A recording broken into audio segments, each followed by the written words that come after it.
बिहार के इस आह्वान के साथ कि ऐतिहासिक कालों में बिहार ने ही पूरे देश की कहानी लिखी थी, फिर हम ही लोग लिखेंगे।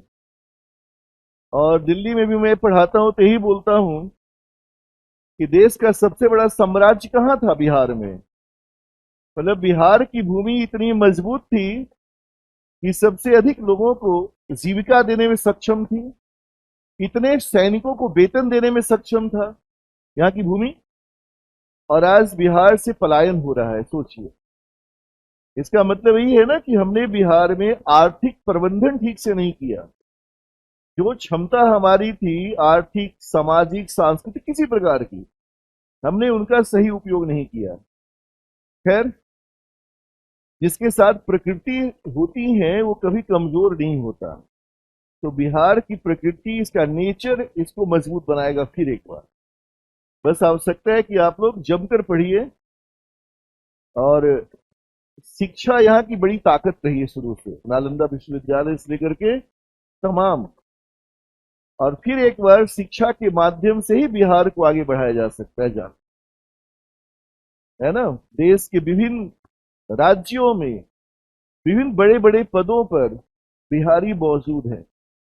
जब दिल्ली एनसीआर में हम लोग जैसे जितने टॉप टीचर्स हैं सब बिहार से ही मैक्सिमम है। इसके अलावे उद्योगपति बड़े बड़े पदों पर सब बिहारी बैठा हुआ है साल में। मतलब जो दम है उस दम को दिखाना है। ठीक है ना। चलिए, सर ने क्लास की शुरुआत आज से प्रॉपर हो गई है। आज से प्रॉपर क्लास की शुरुआत करने जा रहे हैं हम लोग। टॉपिक पढ़ेंगे, समझेंगे, लिखेंगे और फिर रिवाइज करवाएंगे। टॉपिक के साथ क्वेश्चन भी प्रीलिम्स के सॉल्व करवाए जाएंगे तरह तरह से। और जो टॉपिक मेंस के हैं उसके मेंस के क्वेश्चन भी। ठीक है ना। तैयार हैं? बहुत अच्छा।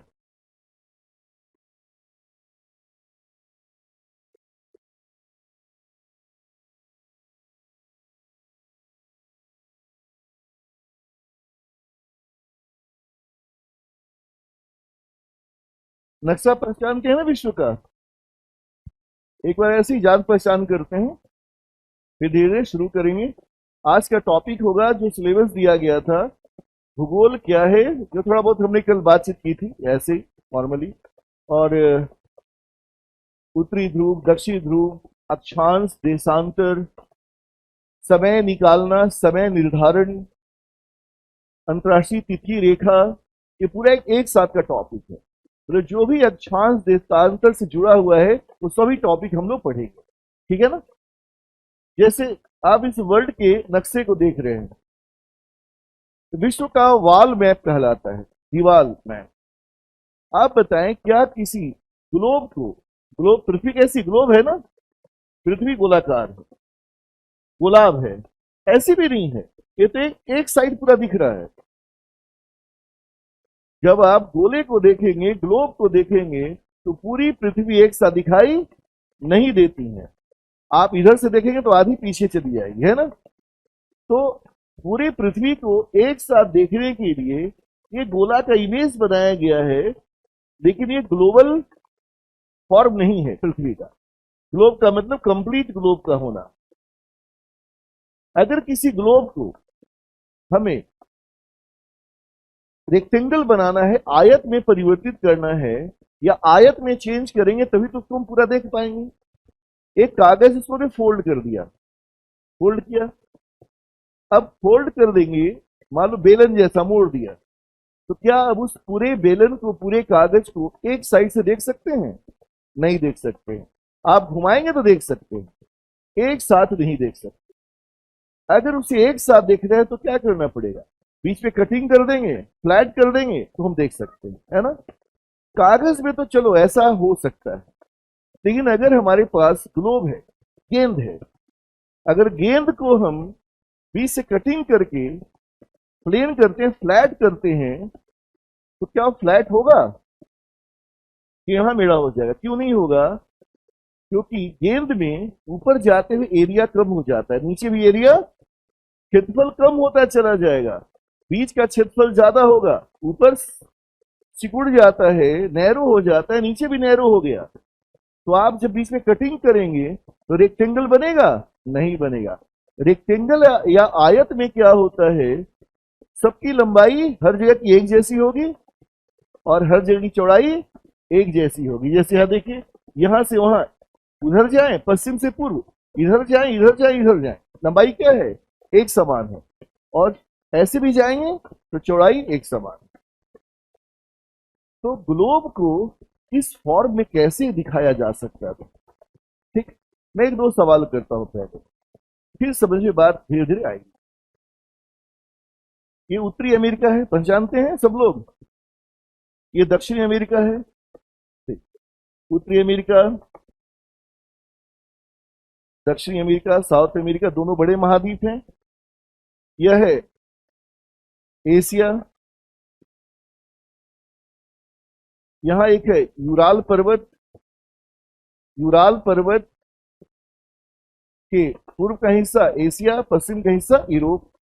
इसी एशिया में भारत भी है, चाइना भी है, मलेशिया, इंडोनेशिया, ये पूरा एरिया क्या है? एशिया का। ये पूरा पूरा एरिया, टर्की का हिस्सा भी है, ये सब एशिया का हिस्सा हो गया। ये अफ्रीका हो गया, ये ऑस्ट्रेलिया, और अगर न्यूजीलैंड, तस्मानिया मिला दें तो इसे कहते हैं ओसनिया। ओसनिया महाद्वीप। बोलचाल में ऑस्ट्रेलिया महाद्वीप कह देते हैं, बट ऑस्ट्रेलिया में तो ऑस्ट्रेलिया केवल है, बगल में तस्मानिया एक छोटा सा देश है यहाँ, और ये न्यूजीलैंड है। सबको मिला दें क्या कहलाएगा? ओसनिया। और सबसे नीचे क्या है? अंटार्कटिका। ये जो दिख रहा थोड़ा थोड़ा, ये अंटार्कटिका। ये सभी हमारे महाद्वीप है। इन महाद्वीपों के मध्य में समुद्र है, महासागर। जैसे ये हो गया अटलांटिक महासागर, ये हो गया प्रशांत महासागर, ये हो गया हिंद महासागर, इंडियन ओशन, हिंद महासागर। ये भी क्या है? प्रशांत महासागर। मतलब प्रशांत महासागर दो हैं, एक ही है? क्यों एक है? पृथ्वी गोलाब है, मोड़ेंगे तो एक ही हो जाएगा, है ना? कभी ऐसा लगा मन में पहली बार जब मैप देखा था कि प्रशांत महासागर दो हैं? किसी को नहीं लगा था? किसको किसको लगा था? हाथ उठाइए। मुझे भी लगा था। समझ में आ रही बात? जब हम किसी चीज को नहीं जानते, कभी नहीं पढ़ते, बच्चों ने पहली बार देखा, किसी पूछा प्रशांत महासागर कितना है, तो आप गिनेंगे ना? तो हमने भी गिना था, एक दो प्रशांत महासागर है, बीच में अटलांटिक है, फिर यहां हिंद है। नहीं, जब बात समझ में आई, पृथ्वी गोलाब है, गोला है, कटिंग करके बनाया गया है, मोड़ेंगे तो एक ही हो जाएगा, तो प्रशांत महासागर एक है। ये बात समझ में आई? ठीक, बचपन में ही समझ में आई, ये आ गई। ठीक है, सागर है, महासागर, ये सब महासागर। इस समय मैपिंग करवाऊंगा अलग से, ये अभी समझिए। ये है आर्कटिक सागर, ये आर्कटिक सागर, ये अंटार्कटिक सागर, बाकी छोटे छोटे बहुत सारे सागर। इधर नॉर्वेजियन सागर, उत्तर सागर, मैक्सोई खाड़ी, कैरिबियन सागर, ये सब, ये बंगाल की खाड़ी, अरब सागर, ये सब लोग पढ़ेंगे। मतलब एक महासागर में कई सागर हैं, कई खाड़ियां हैं। इन सब में क्या फर्क है बात करेंगे। खाड़ी में, सागर में, महाद्वीप में, प्रायद्वीप में, केप में, ये सब मैपिंग का पार्ट होता है। या आखिर क्यों किसी को प्रायद्वीप कहते हैं, कि किसी को महाद्वीप कहते हैं? अब ये तो चलो इसकी बात हम करेंगे, पूरा वर्ल्ड मैप करवाएंगे अच्छे से, एक एक चीज को पहचानेंगे, दिखवाएंगे, मैपिंग बनाएंगे। ठीक, अब आप मुझे ये बताओ, जो मैं पूछना चाह रहा था, ग्रीनलैंड इतना बड़ा दिखाया गया है, क्या ग्रीनलैंड जितना बड़ा दिखाया गया है वास्तविक अर्थ में इतना बड़ा है क्या? नहीं है। जो लोग समझ रहे हैं या नहीं समझ रहे, पहले से नहीं पढ़ा तभी समझिए, इतना बड़ा ग्रीनलैंड नहीं है, इतना बड़ा कनाडा नहीं है। ये जो साइबेरिया और रसिया का जो हिस्सा है, इतना एरिया इसके पास नहीं है। देख के क्या लग रहा है? कनाडा का एरिया बहुत बड़ा, ग्रीनलैंड का बहुत बड़ा, ये सभी जो हैं उत्तरी क्षेत्र और दक्षिण क्षेत्र में जो हैं ये अपने वास्तविक आकार से बड़े दिखाए गए हैं। इसमें इतना बड़ा है नहीं, इसमें दिखाया गया। ठीक, भारत लगभग उतना ही बड़ा दिखाया गया जितना बड़ा है। अंटार्कटिका जितना बड़ा दिखाया जाता है उतना बड़ा नहीं, इससे छोटा है। जैसे इसी मैप को थोड़ा सोचिए, मैं अक्षांश देशांतरी पढ़ाऊंगा, उसके पहले जो भूमिका बन रही है, आखिर क्यों पढ़ते हैं, क्या जरूरी है पढ़ना। अगर मैं इसे संकुचित करके गोला बना दूं, गोला,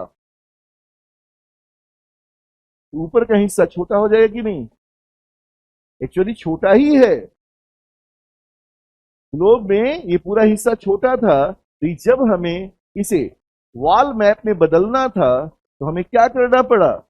ऊपर के हिस्से को जो छोटा था उसको बड़ा करके दिखाना पड़ा, तभी तो लंबाई चौड़ाई बराबर होती।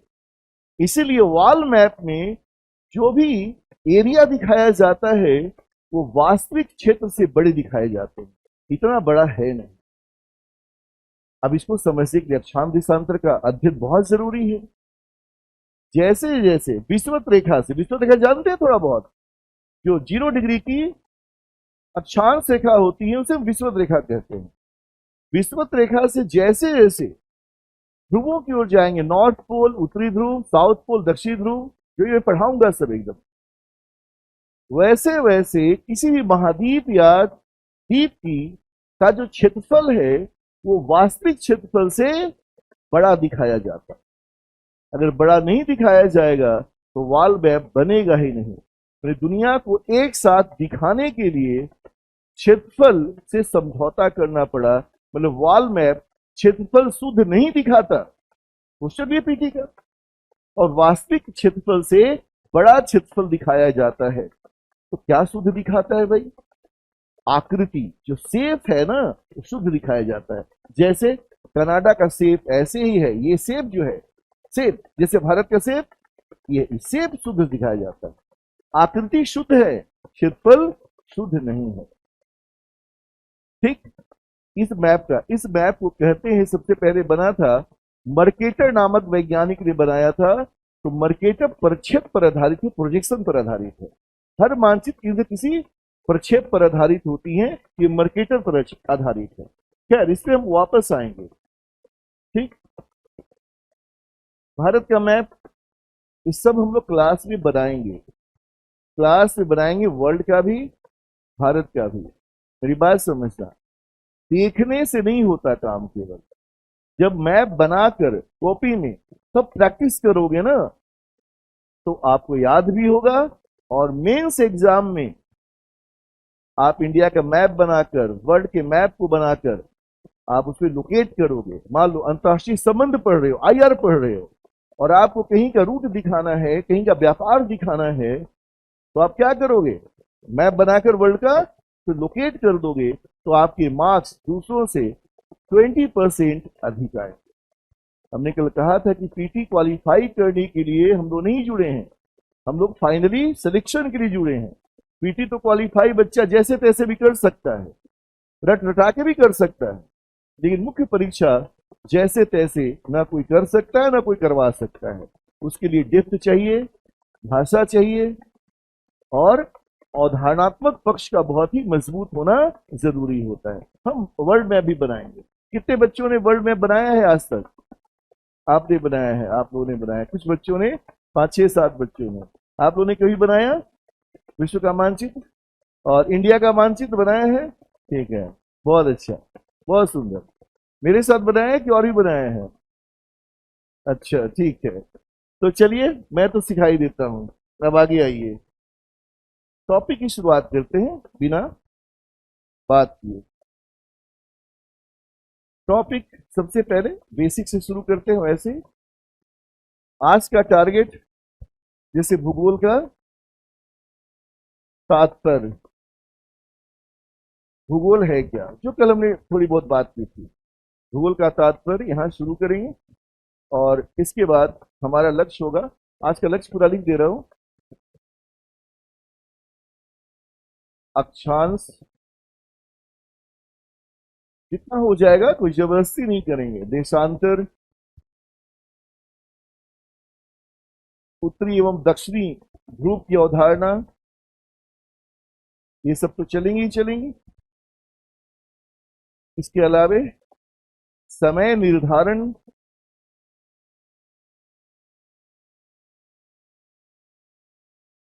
अंतर्राष्ट्रीय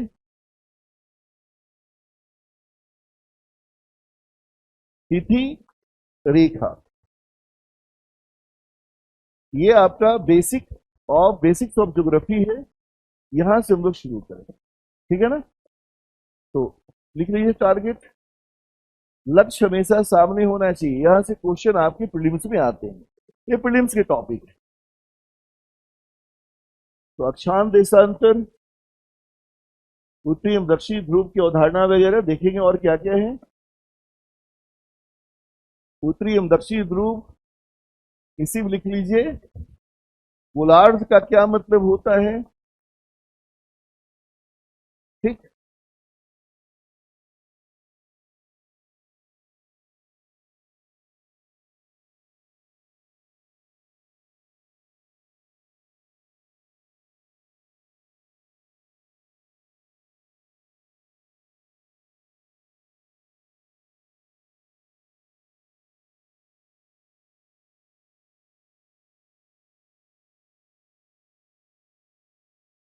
भूगोल की अवधारणा तो 2-3 मिनट की है, तो पहले कल भी बात किया था थोड़ा बहुत, तो उससे ज्यादा फैक्ट्स नहीं है।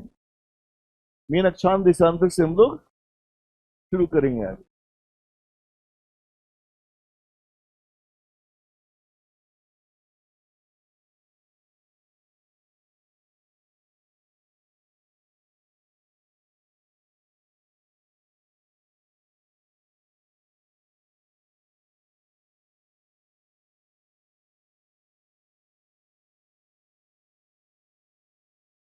ये कॉमन शब्द है जो सब लोग ऐसा शुरू करता है, शुरू करते हैं, कोई दिक्कत नहीं। जियोग्राफी, पृथ्वी, और कल भी लिखा था वर्णन करना। देखिए, भूगोल का मतलब हुआ पृथ्वी का अध्ययन करना, सिंपली। और पृथ्वी का अध्ययन करने का मतलब हुआ पृथ्वी तंत्र का अध्ययन करना। कल मैंने इस तंत्र शब्द का प्रयोग नहीं किया था। पृथ्वी तंत्र का अध्ययन करना, तंत्र का मतलब होता है अवयवों का समूह। तंत्र एक ऐसा शब्द है जो शब्द का उपयोग करोगे तो ग्रुप ऑफ कंपोनेंट्स, जैसे अवयवों का समूह, अवयव समझते, तत्वों का समूह। जैसे मैं अगर कहता हूं सोशल सिस्टम, सामाजिक व्यवस्था बोलते हो ना, राजनीतिक व्यवस्था, सामाजिक व्यवस्था, आर्थिक व्यवस्था, हम लोग एकदम सामान्य रूप से बात करते हैं। लेकिन हिंदी में बोलते हैं राजनीतिक व्यवस्था, अंग्रेजी में क्या बोलते हैं, पॉलिटिकल सिस्टम। हम सामाजिक व्यवस्था बोलते हैं और अंग्रेजी में सोशल सिस्टम। हम सिस्टम ही बोलते हैं और हिंदी में तंत्र ना बोलकर हम क्या बोल रहे हैं, व्यवस्था बोल रहे हैं। बात एक ही है। तो तंत्र का मतलब होता है विभिन्न प्रकार के तत्व, एलिमेंट्स, उसका समूह, जिसके मध्य अंतर संबंध और अंतर निर्भरता पाई जाती है। जैसे मान लो, अंतर संबंध से एक दूसरे से जुड़े हुए हैं, अंतर निर्भरता, एक दूसरे पर निर्भर भी हैं।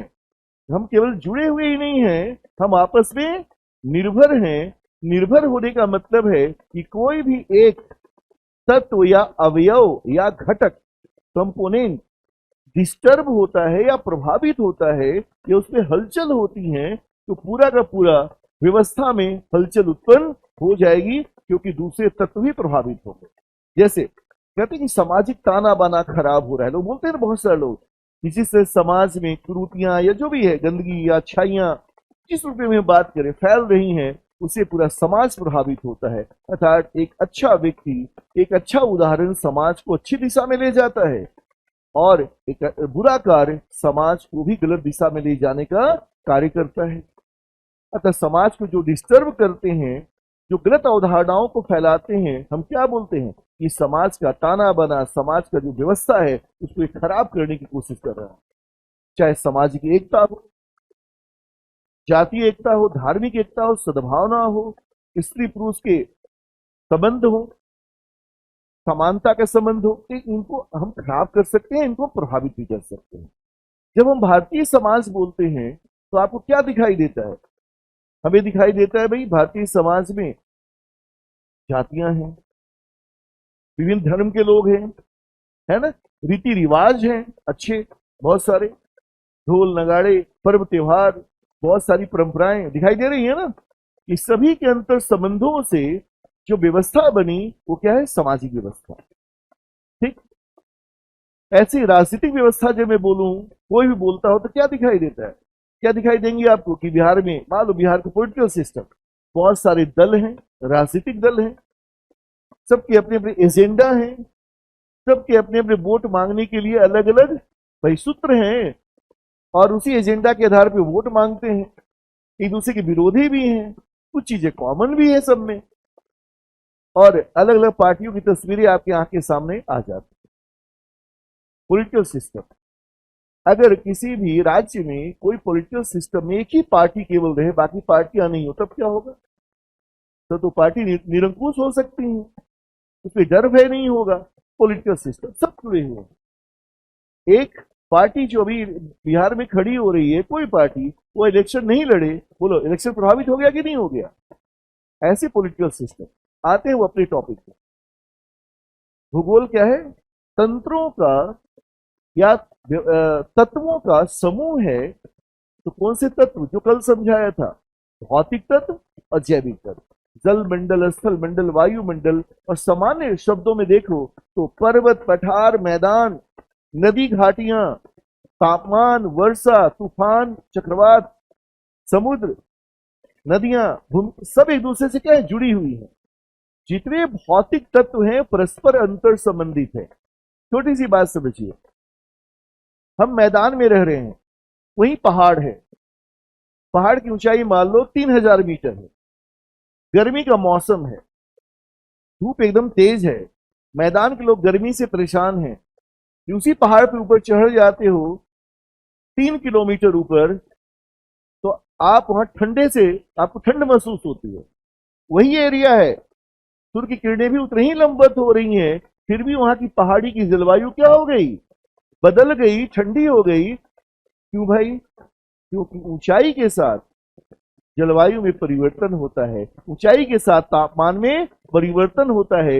1 किलोमीटर ऊपर जाएंगे तो 6.5 डिग्री टेम्परेचर कम हो जाएगा। 2 किलोमीटर गए तो कितना हो गया? 13। 3 किलोमीटर गए 19.5।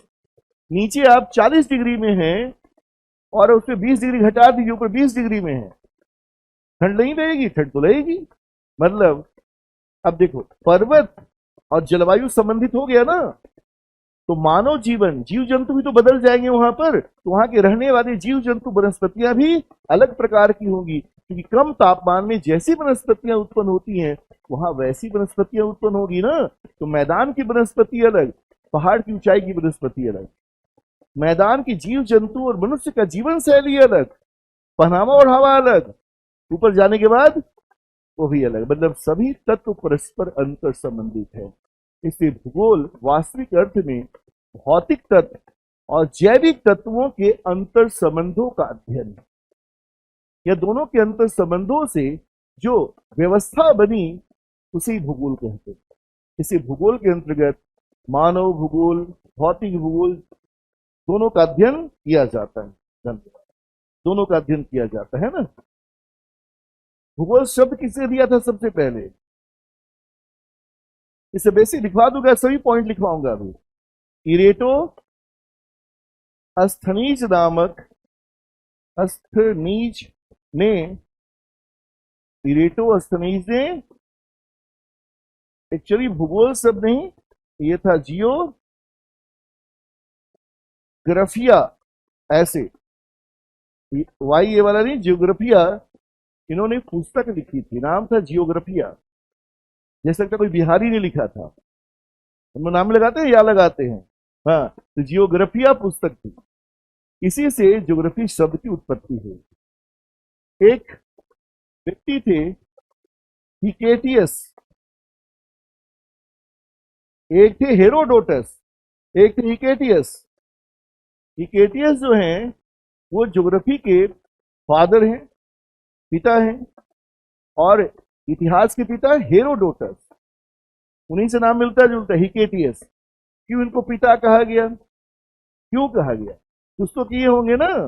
इन्होंने एक पुस्तक लिखी थी जिसका नाम था जस्ट पीरियड, और यह उस समय भूगोल की लिखी हुई ऐसी पुस्तक थी जिसमें भूगोल का ऐतिहासिक वर्णन था। देखिए, भूगोल इतिहास, भूगोल का ऐतिहासिक वर्णन था, विस्तार से लिखा गया, एकदम क्रम से लिखा गया, और इसी आधार पर इनको भूगोल का पिता कहा जाता है। और ये तो स्टडीज ने ज्योग्राफिया शब्द दिया था, ठीक है।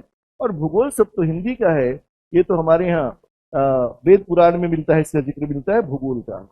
तो पहले 3 लाइन लिखे, इतना समझेंगे उतना ही लिखेंगे, फिर इतना समझेंगे उतना लिखेंगे, ठीक। भूगोल एकदम बेसिक पॉइंटर में चलेंगे भी, है ना। देखिए, भूगोल एक ऐसा विज्ञान है, भूगोल एक ऐसा विज्ञान है, जिसमें जिसमें पृथ्वी तंत्र का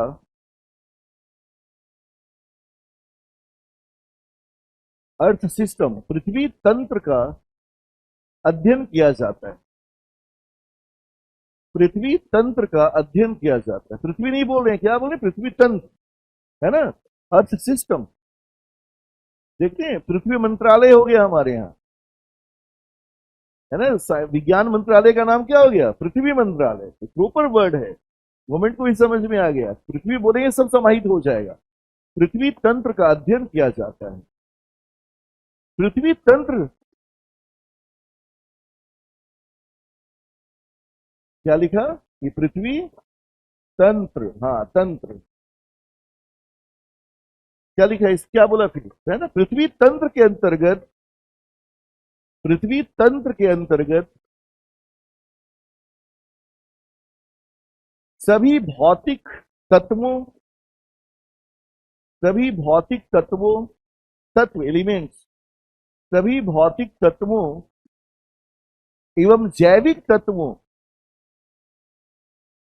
एवं जैविक तत्वों तत्वों के अंतर संबंधों का, ये अंतर संबंध, इंटर रिलेशन, अंतर संबंधों का अध्ययन किया जाता है। अंतर संबंध, अंतर नहीं, इंटरेक्शन, है ना, इंटर रिलेशन, आपस में जुड़े हुए हैं। अंतर संबंधों का अध्ययन किया जाता है। अंतर संबंध एक साथ दिखना, अंतर और संबंध अलग अलग नहीं, अंतर संबंध का अध्ययन किया जाता है।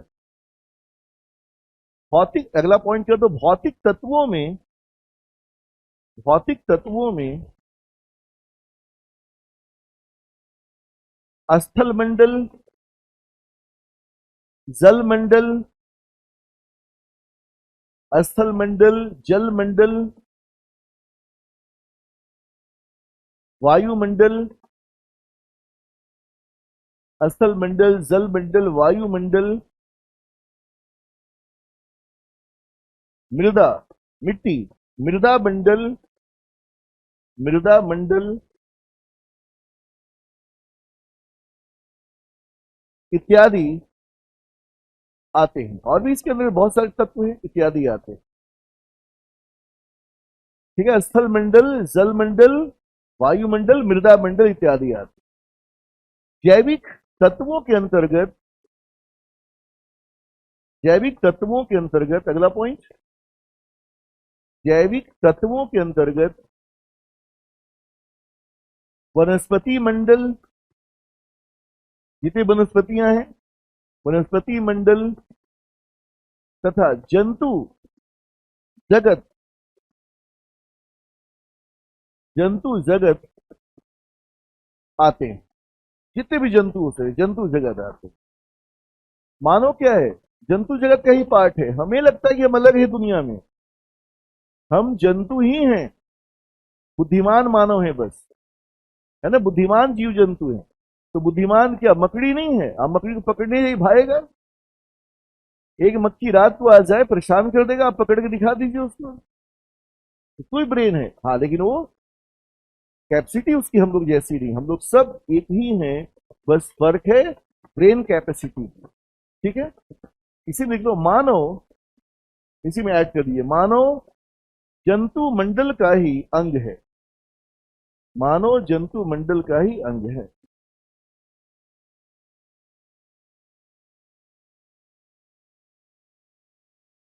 ठीक है, नेक्स्ट पॉइंट, और इसमें ज्यादा नहीं खींच रहा है, जबरदस्ती नहीं। भूगोल की उत्पत्ति, भूगोल की उत्पत्ति जियोग्राफी शब्द से हुई है। मेन तो मूल शब्द क्या है, जियोग्राफी, जियोग्राफी शब्द से हुई है। हम भूगोल का अर्थ कहां निकालते हैं, हम ज्योग्राफी का अर्थ निकालते हैं, सबसे हुई है। और हम लोग का क्या है, भूगोल तो उसका ट्रांसलेशन है हिंदी में, हम लोग हमने माना भूगोल, ज्योग्राफी को हमने भूगोल कह दिया, तो ये जियोग्राफी, इसी में लिख लो बेसिक, जियोग्राफी, जियोग्राफी दो शब्दों से बना है। जियोग्राफी पूरा लिखिए, जियोग्राफी दो शब्दों से बना है। डैश दे दें, जियो प्लस ग्राफी, ये भी नोट्स में रहना चाहिए, बेसिक बातें, जियो प्लस ग्राफी, जियो प्लस ग्राफी। नीचे लिखिए, जियो का अर्थ, जियो प्लस ग्राफी हो गया, ठीक। जियो का अर्थ पृथ्वी, जियो का अर्थ सिंपली पृथ्वी, तथा ग्राफी का अर्थ, तथा ग्राफी का अर्थ वर्णन करना है, ग्राफी का अर्थ वर्णन करना है। ठीक है, सिंपल सा। नेक्स्ट पॉइंट, जियोग्राफी शब्द, जियोग्राफी शब्द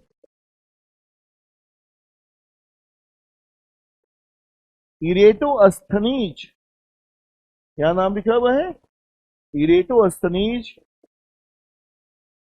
द्वारा दिया गया था, इरेटोस्थनीज द्वारा दिया गया था।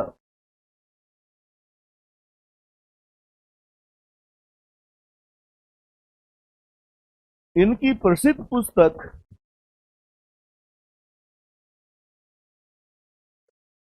इनकी प्रसिद्ध पुस्तक जियोग्राफिया थी, जो अंग्रेजी में लिखो तो ऐसे ही ना, जियोग्राफिया थी, जियोग्राफिया थी, ज्योग्राफी नहीं, जियोग्राफिया, जियोग्राफिया थी, इसी आधार पे नाम रखा गया, और कोई बात नहीं, बहुत कुछ टेढ़ा नहीं है। नेक्स्ट पॉइंट, हिकेटियस को, यहां देखिएगा हिकेटियस, हिकेटियस को,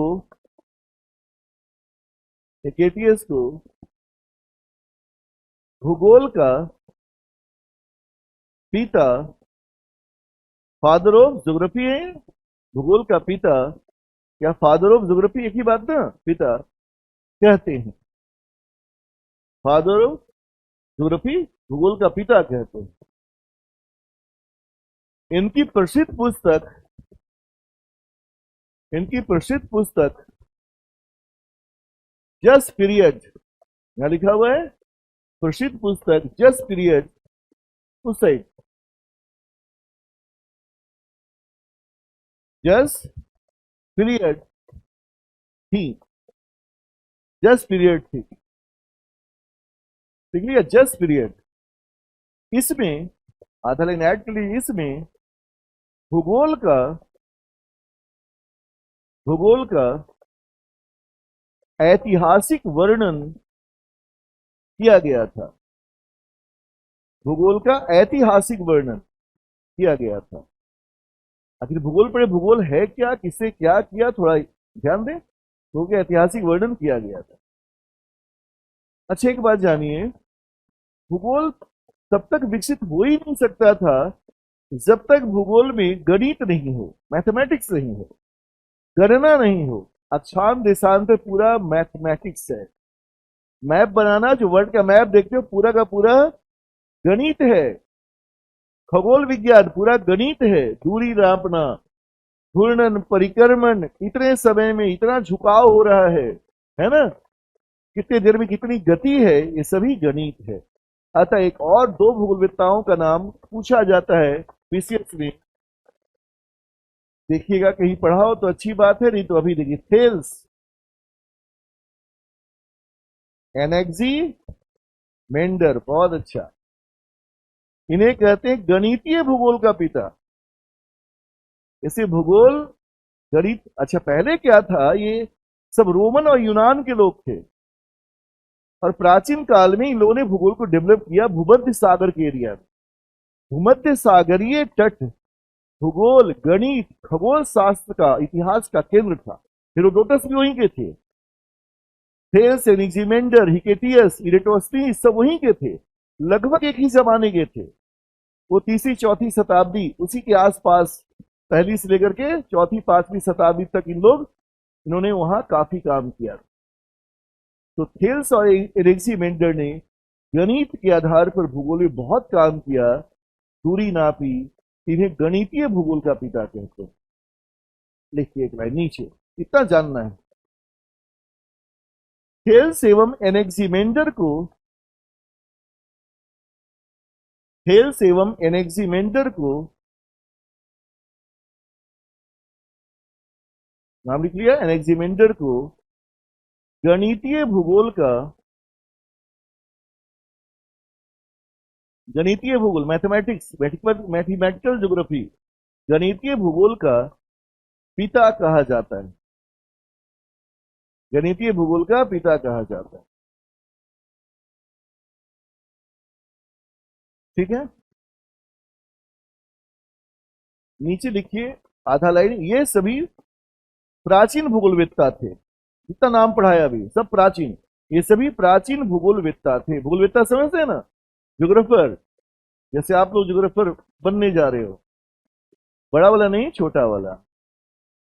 ठीक है, ये सभी प्राचीन भूगोलवेत्ता, इतिहासवेत्ता, भूगोलवेत्ता, है ना, अर्थवेत्ता, अर्थशास्त्री कहते हैं ना, प्राचीन भूगोलवेत्ता थे। ठीक है, भूगोलवेत्ता, बहुत अच्छा। अब एक नाम बता रहे हो, दो नाम और। हम्बोल्ट और रीटर का नाम सुने हो कभी? कितने बच्चों ने सुना है? बहुत अच्छा यार, तो ऐसे जीनियस तो का जगह है। हाँ, बहुत अच्छा। अब देखो, लिखना नहीं है। हम्बोल्ट, एक जलधारा भी पढ़ोगे बाद में, हम्बोल्ट की जलधारा। हाँ, हम्बोल्ट और रीटर, ये सभी थे जर्मन के, और इनका समय है 18वीं शताब्दी। इन दोनों ने आधुनिक भूगोल की नींव रखी थी, मॉडर्न ज्योग्राफी की। अतः इन्हें आधुनिक भूगोल का पिता कहा जाता है। तो केवल हिकेटियस नहीं, क्या नाम आ गया? हाँ, भूगोल का पिता हिकेटियस, आधुनिक भूगोल हम्बोल्ट एवं रीटर। लिखिए एक लाइन नीचे, हम्बोल्ट एवं रीटर को, अगला पॉइंट। हाँ, प्राचीन भूगोलवेत्ता थे, वो तो हो गया, बात खत्म, पुरानी बात हो गई। अब नीचे नेक्स्ट पॉइंट, हम्बोल्ट एवं रीटर को आधुनिक भूगोल का आधुनिक भूगोल का पिता कहा जाता है। आधुनिक भूगोल का पिता कहा जाता है।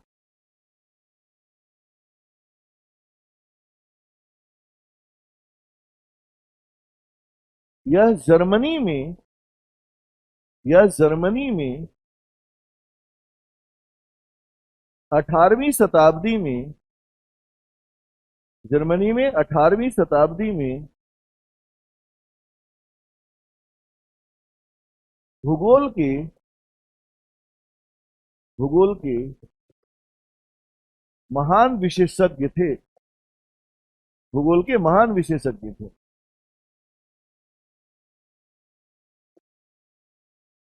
ठीक,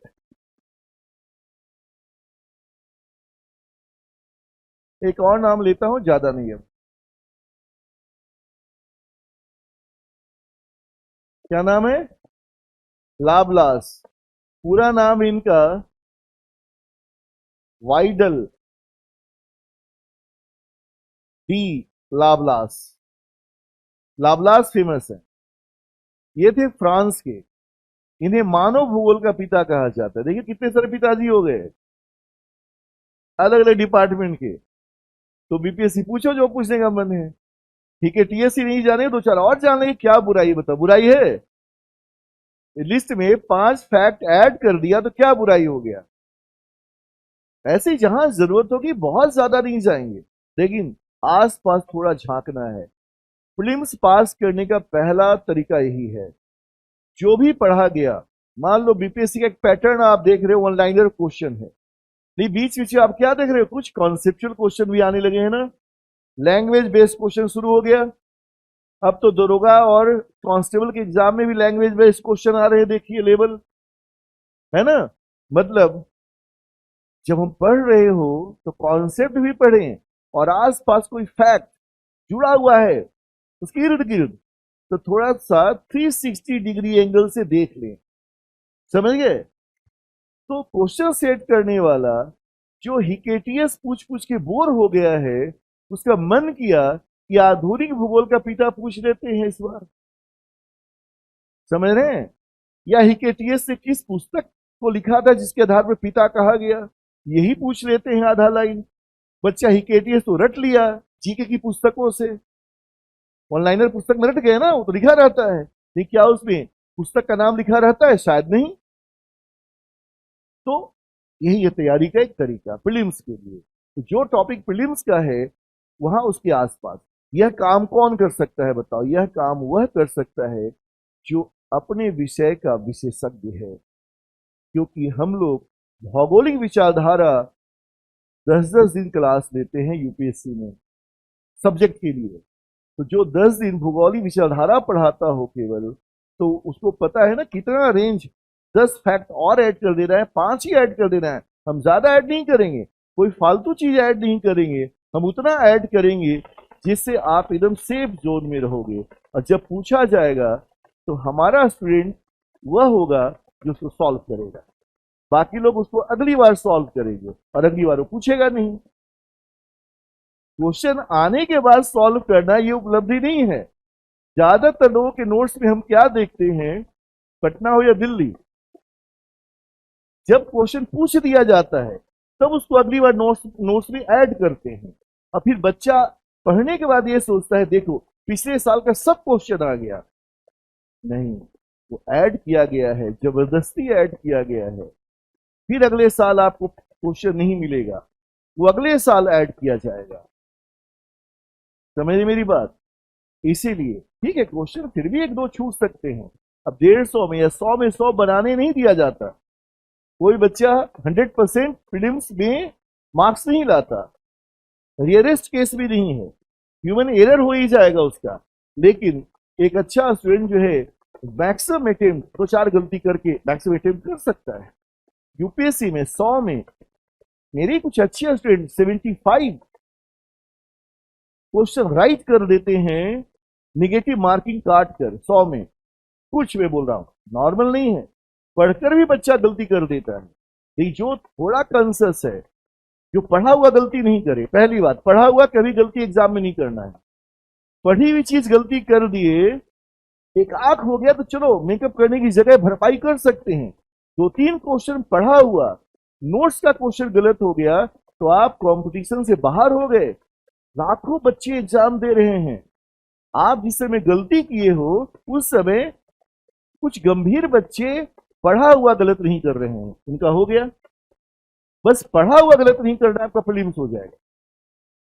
इससे एक लेवल ऊपर क्या है, पढ़ने के साथ साथ आईक्यू लगाया जाता है वहां एग्जाम में। क्योंकि विकल्प होते हैं, विकल्प में कुछ विकल्प गलत होते हैं, है ना। तो गलत तो पढ़ के नहीं जाओगे ना, पढ़ के क्या जाओगे? सही। मान लो आपने कुछ भी पढ़ा कि मैंने इसी से अगर बोलूं, विकल्प दिया हुआ है भूगोल पृथ्वी तंत्र के का अध्ययन का विषय है, ठीक है। भूगोल या ज्योग्राफी शब्द की उत्पत्ति ज्योग्राफिया से हुई है। ठीक है, ज्योग्राफिया एनेक्सिमेंडर द्वारा लिखी गई एक प्रमुख पुस्तक है। हम नहीं जानेंगे तो गड़बड़ हो जाएगा ना, है ना। प्राचीन भूगोल के पिता हेरोडोटस को कहा जाता है। मतलब कुछ गलत मिक्स कर दिया, कुछ सही मिक्स कर दिया, तो आपको क्या करना है वहां पे? भाई गलती को ही पहचानना है, सही को ही पहचानना है। कई बार सही दो पहचान लिए या एक गलत पहचान लिए तो आप आंसर दे देते हैं। अगर आपका ठीक से पढ़ा हुआ नहीं है तो आप वहां विकल्प देखकर कंफ्यूज हो जाओगे। आपको क्या लगेगा पता है? कि शायद ये सही है, हमने ही नहीं पढ़ा है। तो जब तक बार बार रिवाइज नहीं करते हैं, टॉपिक में पकड़ नहीं होगी, आप एग्जाम में विकल्प देखकर भी कंफ्यूज हो सकते हैं। तो उनका तो कंपटीशन से बाहर होना तय है। पढ़ा हुआ गलत नहीं हो और एग्जाम में कंफ्यूजन नहीं हो। कंफ्यूजन कब नहीं होता है आप बताओ? लाइफ में मैक्सिमम लोग कंफ्यूज रहते कि नहीं रहते हैं? मैक्सिमम लोग कंफ्यूज रहते हैं, उसी कंफ्यूजन में जिंदगी निकल जाती है। जिंदगी समझते समझते 60 साल के हो गए कब, या नौकरी की आयु निकल गई। कंफ्यूजन का लेवल 0 रख रहा है। हाँ, जो नहीं जान रहे नहीं जान रहे हैं, हम अटेम्प्ट नहीं करेंगे, लेकिन जो जान रहे हैं वो हमेशा स्पष्ट रहे हमारा। ठीक है ना। खैर, तो क्या लिखा अगला पॉइंट? हम लोग वाइडल डी लाप्लास, ये थे फ्रांस के। इन्हें कहा गया मानव भूगोल का पिता। भाई मनुष्य भूगोल का एक बड़ा पार्ट है, तो ह्यूमन ज्योग्राफी के बिना तो ज्योग्राफी की बात ही नहीं हो सकती। नेक्स्ट पॉइंट लिखिए, वाइडल डी लाप्लास। लाप्लास भी याद रखोगे, काम चल जाएगा। वाइडल डी लाप्लास, यहां देखिएगा, वाइडल डी लाप्लास को मानव भूगोल का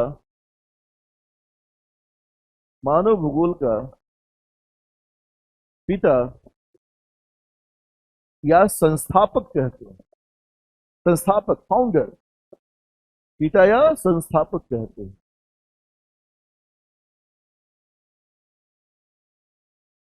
इनकी प्रसिद्ध पुस्तक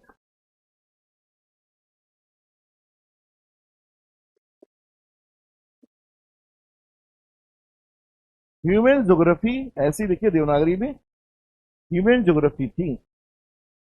इनकी प्रसिद्ध पुस्तक ह्यूमन ज्योग्राफी थी। ह्यूमन ज्योग्राफी थी। ये मानव भूगोल शब्द कहां से आया, यहां भी एक क्वेश्चन है। यहां तक टच करेंगे, सेफ जोन में रहेंगे। अब देखिए, एक बहुत महान भूगोलवेत्ता थे, रेडजिल। अच्छा, ये कहां के थे? फ्रांस के, लिख लीजिए। ये फ्रांस के थे। कहां? लाप्लास डाल दीजिए। फ्रांस के थे, जगह नाम भी होना चाहिए, फ्रांस के, जानना चाहिए। फ्रांस आधुनिक विश्व में जर्मनी और फ्रांस लीडर था, जान लीजिए। 17वीं शताब्दी और 18वीं शताब्दी में और 19वीं शताब्दी की शुरुआत तक दुनिया को लीड करने वाला कंट्री था जर्मनी और फ्रांस।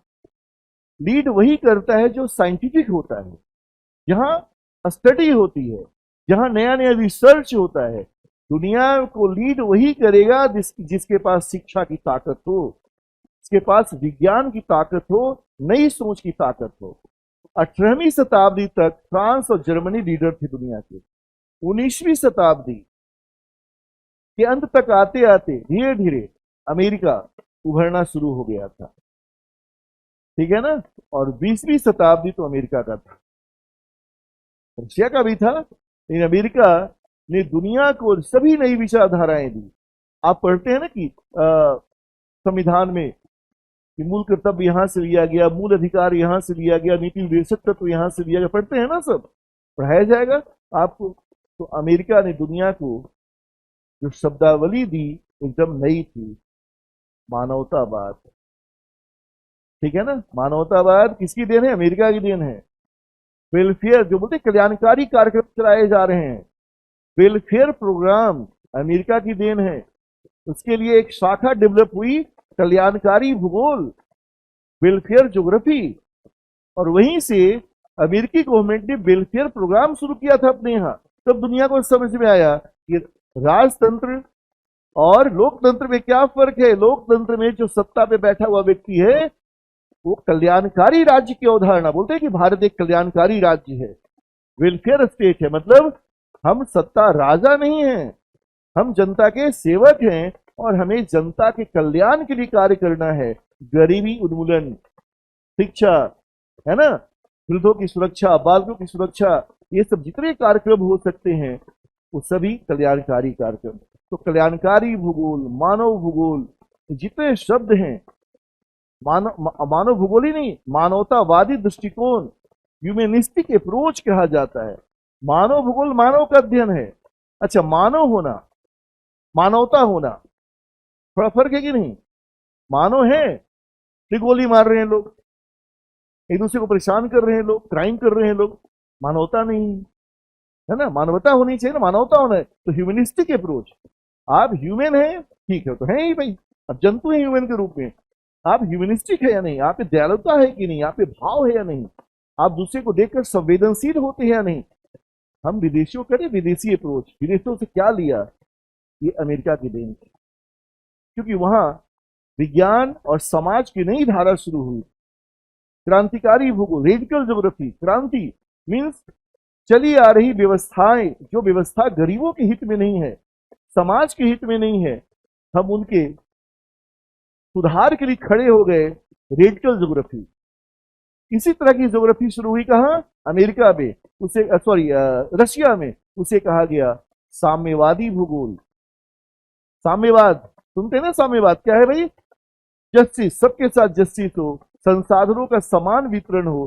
तो ये सभी भूगोल के पार्ट है। भूगोल दुनिया का सबसे बड़ा फिलोसफिकल सब्जेक्ट भी है और सबसे बड़ा साइंटिफिक विज्ञान का विषय तो है ही, ठीक है ना। तो लाबलास की बात हमने की, ह्यूमन ज्योग्राफी पुस्तक लिख लिया, यहां तक हो गया ना। अब देखो मानव भूगोल शब्द कैसे आया। इरेट्जेल थे जर्मनी के, वही मैं लिखवाऊंगा। इन्होंने एक पुस्तक लिखी, एंथ्रोपो जियोग्राफी। एंथ्रोपो का मतलब क्या हो गया? मानव से जुड़ा हुआ। एंथ्रोपोज्योग्राफी, इस एंथ्रोपोज्योग्राफी से ही मानव भूगोल शब्द की उत्पत्ति हुई। ह्यूमन ज्योग्राफी शब्द जो आया वो यहीं से आया, एंथ्रोपोज्योग्राफी। देख रहे हैं लास्ट, यहां तक लिखिए। जर्मनी के थे, जर्मनी के भूगोलवेत्ता रिटजिल, जर्मनी के भूगोलवेत्ता रिटजिल, ये रिटजिल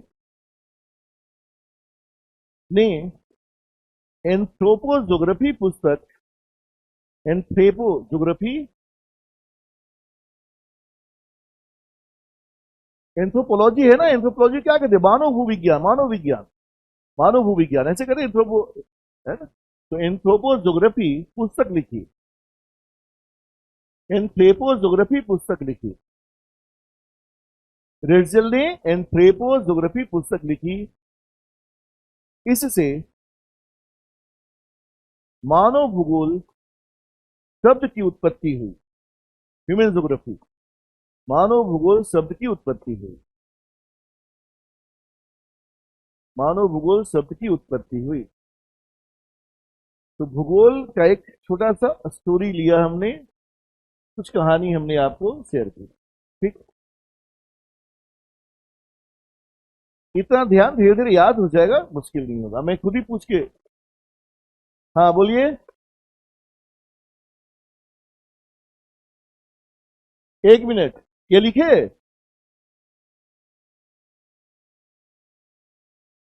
रेटजेल, यहां से ना, हाँ लिखिए। रेटजेल ने एंथ्रोपोज्योग्राफी, यहां देखो लिखा हुआ है एंथ्रोपोज्योग्राफी, लिख लेंगे। हाँ, एंथ्रोपोज्योग्राफी पुस्तक लिखी, इतना लिख लो। एंथ्रोपोज्योग्राफी पुस्तक लिखी, यहां से या इससे मानव भूगोल शब्द की उत्पत्ति हुई, इससे मानव भूगोल शब्द की उत्पत्ति हुई, ठीक है। तो मानव भूगोल शब्द किसे दिया अगर पूछा जाए? रेटजेल। मानव भूगोल के संस्थापक कौन है? लाप्लास। लाप्लास, ह्यूमन ज्योग्राफी पुस्तक, ठीक है। आधुनिक भूगोल के पिता कौन है? अब धीरे धीरे याद होगा, हमबोल्ट और रीचर। भूगोल के पिता कौन है? हिकेटियस। इतिहास के पिता?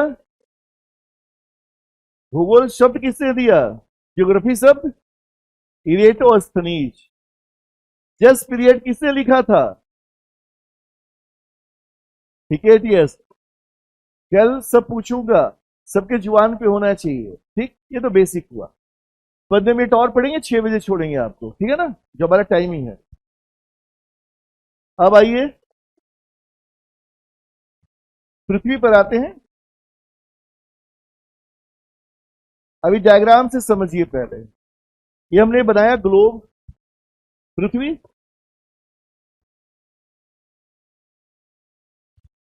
पृथ्वी के उत्तर में, अच्छा पृथ्वी उत्तर और दक्षिण में चपटी है थोड़ी सी, है ना, दबी हुई है। और पृथ्वी घूर्णन करती है। दो चीजें तो हम देखते हैं, घूर्णन तो देख रहे हैं ना, घूर्णन कर रही है। अब देख नहीं रहे हैं, लेकिन दिन रात के माध्यम से महसूस तो हो ही रहा है कि सूर्योदय होता है, सूर्यास्त होता है। तो पृथ्वी के उत्तरी भाग को हम कहते हैं नॉर्थ पोल, उत्तरी ध्रुव, और दक्षिण के बिंदु को कहते हैं साउथ पोल, दक्षिण ध्रुव, ठीक। उत्तरी ध्रुव और दक्षिण ध्रुव से समान दूरी पर अगर एक रेखा खींची जाए, बीच में, समान दूरी पर बीच में एक रेखा खींची जाए जो पृथ्वी को दो बराबर भागों में बांटती है, उसे कहते हैं भूमध्य रेखा। अभी 0 डिग्री की रेखा नहीं बोलेंगे, 0 डिग्री पढ़ाना पड़ेगा ना। भूमध्य रेखा, तो पृथ्वी के मध्य की रेखा क्या हो गई? भूमध्य रेखा। भूमध्य रेखा, भूमध्य रेखा को हम विषुवत रेखा या इक्वेटर कहते हैं, ठीक।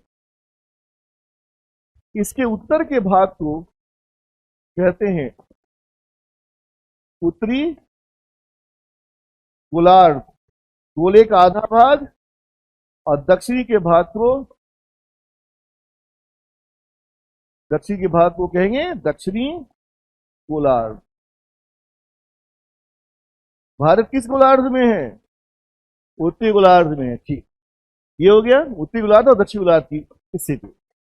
तो लाइन लिखिए पहले, बच्चे ऐसा, अब बच्चे है ही तो बच्चे ऐसा लिखवाना पड़ेगा ना पहले, फिर धीरे धीरे जैसे हिकेटियस से आगे बढ़े थे ना, तो अक्षांश देशांतर में भी कई चीजें नई समझ में आएगी, नई नई बातें। लिखिए, पॉइंटर चलेंगे, लिखिए। पृथ्वी, इसमें शीर्षक दे दे छोटा सा, पृथ्वी का ध्रुव लिख दे, बस पृथ्वी का ध्रुव करके डैश दे दे, या पॉइंटर लिख सकते हैं, कोई टाइटल देने की जरूरत नहीं है ना। शीर्षक तो हमारा है ही दिया हुआ, हमने ऊपर लिख ही दिया है ना क्या क्या पढ़ाएंगे, ठीक है। सीधे लिखिए, डायग्राम बना लो पहले। अब ध्रुव लिख दिया तो गलत नहीं है, काटो मत, कुछ भी लिखना, काटना नहीं, हरवाना नहीं है। नोट्स बुक में ही तो है ना। अच्छा, पृथ्वी की आकृति कैसी है इसको बताइए। गुलाब, और क्या कहते हैं इसे? थियोडिक, हुआब, जो गेंद जैसा हो, दबा हो, नीचे उभरा हुआ, उसे क्या कहेंगे? थियोडिक शेप कहेंगे। गुलाब, हुआब, थियोडिक।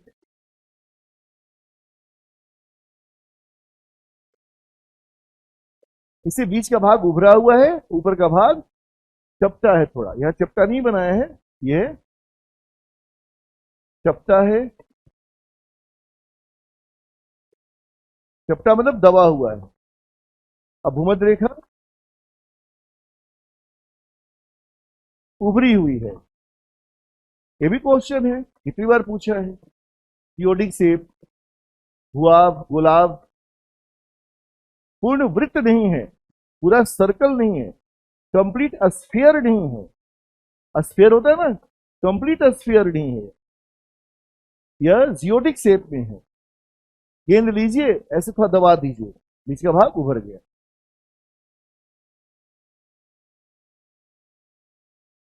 तो पृथ्वी की आकृति और संबंधित चीजें चलेगी अभी। लिखे हैं 2 लाइन, बना लिए, बना लो। क्योंकि की आकृति पृथ्वी की आकृति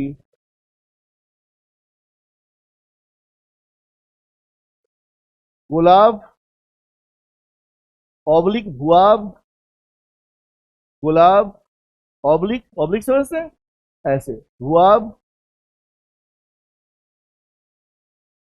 या जियोडिक, जियोडिक भी लिख लीजिए, या जियोडिक, जियोडिक, जियोडिक है, प्रकार नहीं, जियोडिक है।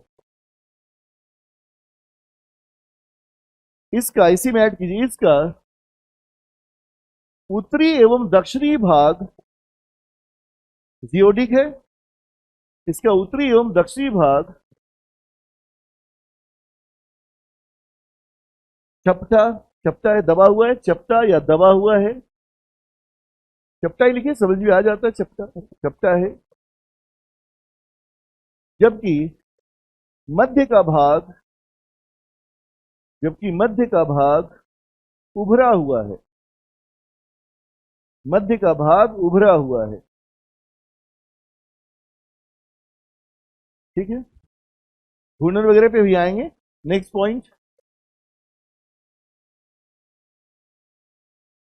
पृथ्वी के उत्तरी, पृथ्वी के उत्तरी बिंदु को, बिंदु मात्र है, उत्तरी बिंदु को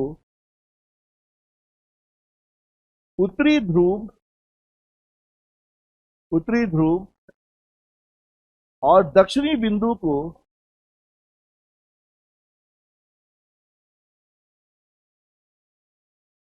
दक्षिणी बिंदु को दक्षिणी ध्रुव कहते हैं, दक्षिणी ध्रुव कहते हैं।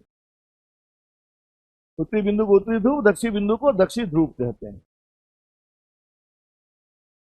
नेक्स्ट पॉइंट, पॉइंटर में एकदम ठीक, कोई शीर्षक नहीं देना है ज्यादा, पॉइंटर। उत्तरी ध्रुव एवं दक्षिणी ध्रुव, भाई डायग्राम में सब दिख ही रहा है ना, उत्तरी ध्रुव एवं दक्षिणी ध्रुव, उत्तरी ध्रुव एवं दक्षिणी ध्रुव से समान दूरी पर, ध्रुव से समान दूरी पर खींची गई, समान दूरी पर खींची गई काल्पनिक रेखा,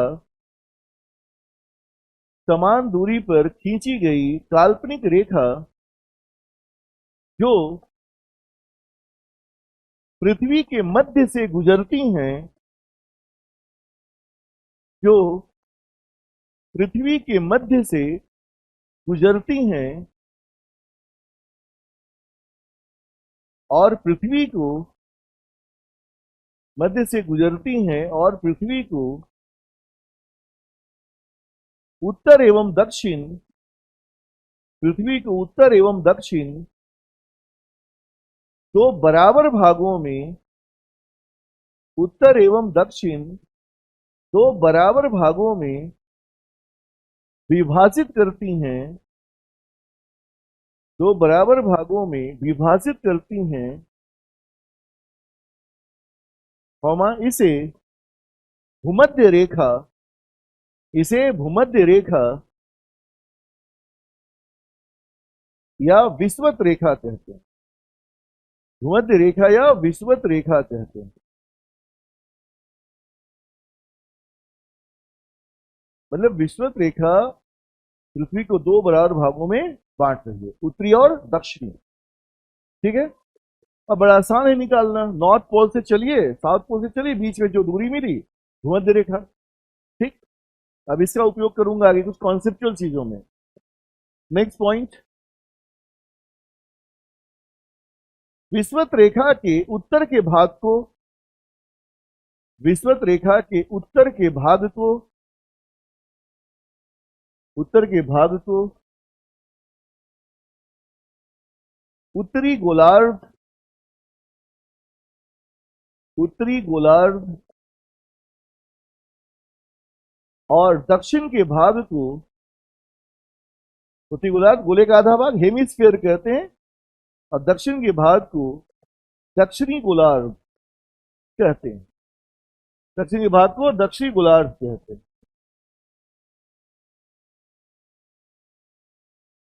ठीक है, अब ये शांत देशांतर पे आएंगे, लेकिन मेरी बात अब समझिए, थोड़ा आईक्यू वाला काम करते हैं। हमें पृथ्वी को उत्तर दक्षिण दो भाग में बांटना था, हमने बांट दिया। आपको हमने एक एप्पल दिया, सेव दिया, तरबूज दिया, या कोई भी गोलाकार चीज दी, ऊपर एक बिंदु है, नीचे एक बिंदु है, आधी दूरी, इधर से आधी दूरी, बीच में रेखा खींच दी, क्या हो गया? आधा गोलार्ध बन गया, उत्तरी गोलार्ध दक्षिण गोलार्ध। अगर उसी गेंद को, अब ध्यान से सुनना मेरी बात, गेंद है, हमने बिंदु ऊपर है और दक्षिण में है, बड़े आराम से आधा आधा बांट दिया। अब मैं कहूं उस गेंद को ऐसे पूर्व पश्चिम दो बराबर भागों में बांटो, बांट सकते हो? बांट ही नहीं सकती। हाँ, एक गेंद है या एक एप्पल है, अरे सेव है, एप्पल है, एप्पल को हमें ऐसे काटना है, ऊपर वाला बिंदु नीचे वाले बिंदु से ऐसे दूरी लिया, काट दिया, हो गया। उस एप्पल को ऐसे ऐसे दो बराबर भाग में बांटना है, तभी तो बांट सकते हैं ना। ऊपर चाकू रखा, नीचे वाले बिंदु तक ले गए, मिला दिया, क्या हो गया? आधा एप्पल इधर, आधा एप्पल इधर। ठीक, क्वेश्चन अभी शुरू नहीं हुए तो समझा रहा हूं। पृथ्वी को जब उत्तर दक्षिण दो भागों में बांटना है तो कितनी रेखा बन सकती है? एक या कई रेखा मिलेगी जिससे दो भाग में बांट सकते हैं, केवल एक ही रेखा मिलेगी? केवल एक ही मिलेगी ना, इधर से भी आएंगे, इधर से भी आएंगे, वही रेखा। आप उस सेव में इधर से उतरिए, इधर से उतरिए, इधर से उतरिए, पृथ्वी पर आपको एक ही रेखा मिली। नीचे से भी ऊपर जाएंगे, एक ही रेखा मिलेगी। लेकिन उसी सेव को ऐसे उत्तर दक्षिण चाकू चलाना है और ऐसे बांटना है, पूर्व पश्चिम दो भाग में बांटना है, तो कितनी रेखा मिल सकती है? सवाल है, थोड़ा दम है, नहीं बहुत दम नहीं है। कितनी रेखा मिलेगी बच्चा बताओ? तुम्हारे भाई ने कहा नहीं दीदी हमें नहीं, ऐसे चाहिए एकदम बराबर बराबर। आपने ऐसे काट दिया, आधा आधा हो गया ना, उससे उड़ने लगा। बोला आपने ऐसी जगह काटा, मुझे आधा वो दिया जहां एक दाग है, आपको दाग को बीच में रख के काटना था। आधा दाग आपकी तरफ जाता, आधा मेरी तरफ जाता, तो काट सकते थे कि नहीं? सेव को घुमा दिया, फिर काटा, तभी दो भाग में। एक सेव है, आप ऐसे काटिए, दो भाग में बट गया, सेव को घुमा दीजिए, ये वाला हिस्सा इधर कर दीजिए, ठीक है?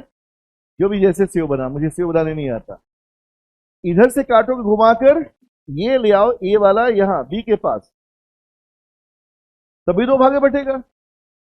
गेंद को घुमाओ, कितना भी घुमाओ, ऊपर के बिंदु पे चाकू रखो, दो बराबर भागों में बटेगा, क्या नहीं बटेगा? इमेज नहीं बना? नहीं बना। कभी सेव काटे हो? आज ढंग से काटना सेव को। और सेव अगर नहीं है, विद्यार्थी जीवन में आरो घर में नहीं है, तो दुकान पे जाना, बोलना एक सेव देना, और काट के चुपचाप निकल जाना, ठीक है? तो पकड़ेगा कि अभी सेव काटे हो, आप ही खरीदना पड़ेगा। बोले भैया हम तो देख रहे हैं सेव कटता है कि नहीं। किसी कहा था सेव नहीं कटता है, आलू घर में है ना, हाँ कुछ नहीं। गेंद लो, इधर इमेजिन करो, गेंद है हमारे पास, सेव छोड़ो, गेंद है। उत्तर दक्षिण हमने इसी एक ही रेखा से काटा, क्योंकि नॉर्थ पोल बिंदु हमारे पास है, उस बिंदु से आधी दूरी गए, है ना, यहां से आधी दूरी इधर आए, इधर से आधी दूरी इधर आए, बीच में काट दिए। हमें पूर्व पश्चिम दो बराबर भाग में बांटना है। अगर हमारे पास इधर भी कोई बिंदु होता, पूर्वी ध्रुव पश्चिमी ध्रुव, तब तो बड़ी आसानी थी ना, तब तो पूर्वी ध्रुव से इधर आधी दूरी पर आते, इधर से आधी दूरी पर आते, बीच में खींच देते, तो एक ही रेखा से क्या होता, पूरा ग्लोब दो भाग में बट जाता। पूर्व पश्चिम कोई ध्रुव नहीं है, कोई पॉइंट है ही नहीं कि कहां से शुरू करोगे। नॉर्थ पोल साउथ पोल ने क्या दिया, हमें पॉइंट दिया, इसे बीच में हम काट दिए। लेकिन हम उस ग्लोब को घुमा दें, आपको पता ही नहीं चला ग्लोब पहले किधर था। हाँ, ग्लोब पे मैप बनाने से पता चलेगा। गेंद हमने आपको दी, आपको कहा उत्तर दक्षिण दो भाग में बांटो, ऐसे कटिंग करो, बट गया ना दो भाग में। हमने गेंद को घुमा के आपको दिया, इधर वाला इधर कर दिया, आपको पता चला। तभी आप काटेंगे, दो भाग में ही बटेगा। समझ रहे हो, आप समझ रहे हो? हाँ, दो भाग में ही बटेगा।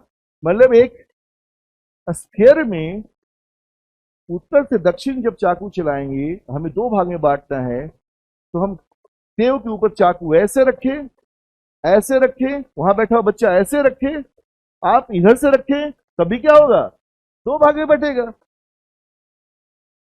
समझाना यही था। मतलब पूर्वी गोलार्ध कैसे निकले और पश्चिमी गोलार्ध कैसे निकले, इसके लिए कोई बिंदु है ही नहीं। कई रेखाएं खींची जा सकती हैं, हम जिधर से चाहें उधर से काट करके हम दो भाग में बांट सकते। ग्लोब भी हम लोग क्या रहता है ना, कल ग्लोब मंगवा दीजिएगा, अभी रखा होगा तो ठीक है, नहीं तो कोई बात नहीं, कल यहाँ रखवा दीजिएगा। जैसे एक्चुअली ग्लोब है नहीं ये, फिर भी अब देखो, मान लो ऐसे है, आप यहां से दो भाग में बटा कि नहीं बटा, अब भारत के नक्शे को घुमा के इधर कर दिया, यहां पे ले आए, घूम सकते हैं ना। तो यहां से भी हम करेंगे तो पृथ्वी दो भाग में बटेगी, जहां से भी रेखा खींचेगी पृथ्वी दो भाग में बटेगी।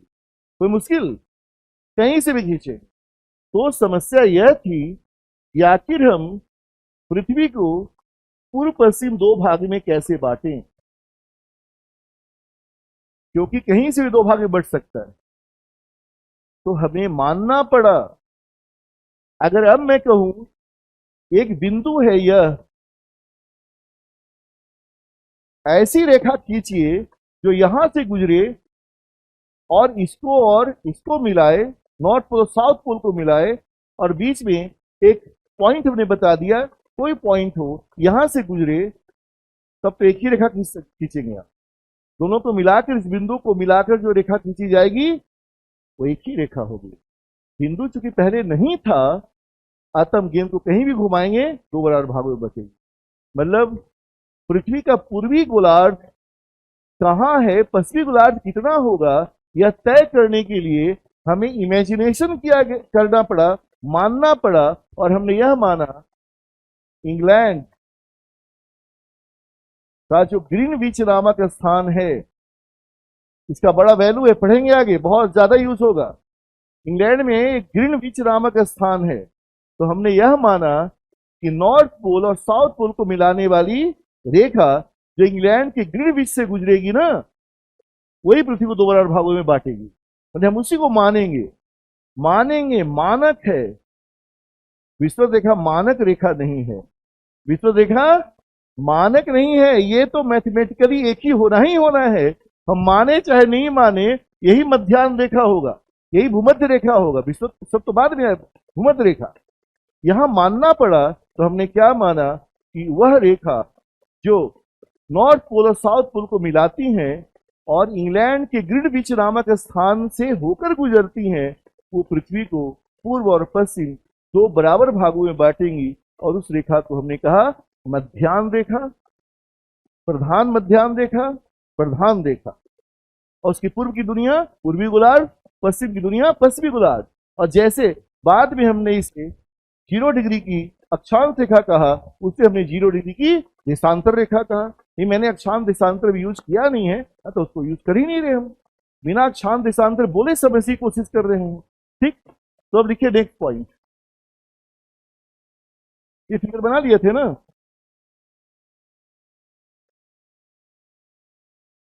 अगला पॉइंट, नॉर्थ पोल, लास्ट को नॉर्थ पोल साउथ पोल, इसको मिलाने वाली रेखा जो ग्रीन विच से गुजरती हो, विश्व रेखा तो चलिए ले लिया, इससे गुजरती हो,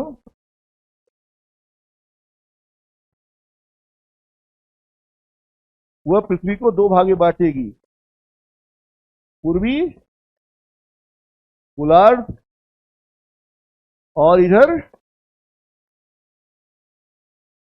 पश्चिमी गोलार्ध। और ये जगह क्या हो गया? ग्रीनविच नामक स्थान। एक लाइन लिख ले, फिर आपको छोड़ देंगे आज, फिर कल शाम शाम तक डिटेल पढ़ेंगे। लिखिए, बना लो बना लो।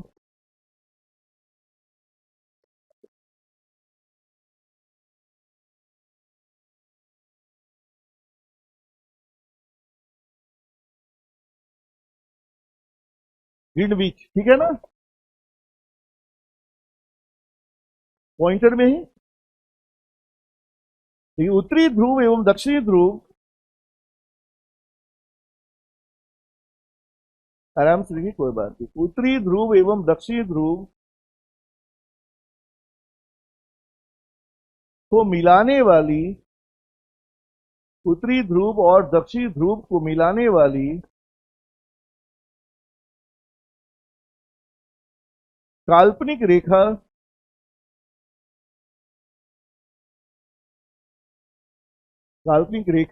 जो इंग्लैंड के वही रिसर्च हो रहा था, इसका भी साइंस से बताऊंगा आगे। जो इंग्लैंड के ग्रीनविच नामक स्थान से, ग्रीनविच लिखा हुआ है, इंग्लैंड के ग्रीनविच, समय निकालते हैं ग्रीनविच मीन टाइम, हाँ पढ़ाएंगे, सब जगह यूज होगा। जो इंग्लैंड के ग्रीनविच नामक स्थान से गुजरती हैं, इसे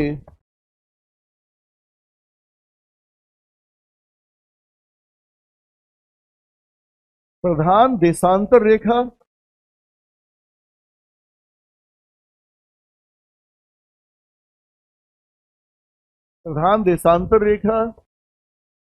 या मध्यान्ह रेखा, देशांतर यूज नहीं करेंगे, मध्यान्ह बोलेंगे, या मध्यान्ह रेखा, प्राइम मेरिडियन कहते हैं, या मध्यान्ह रेखा,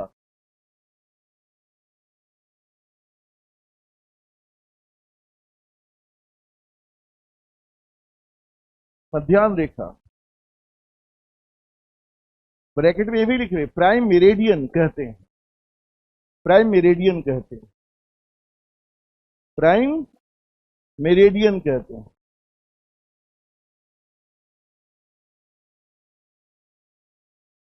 यह मानक रेखा है,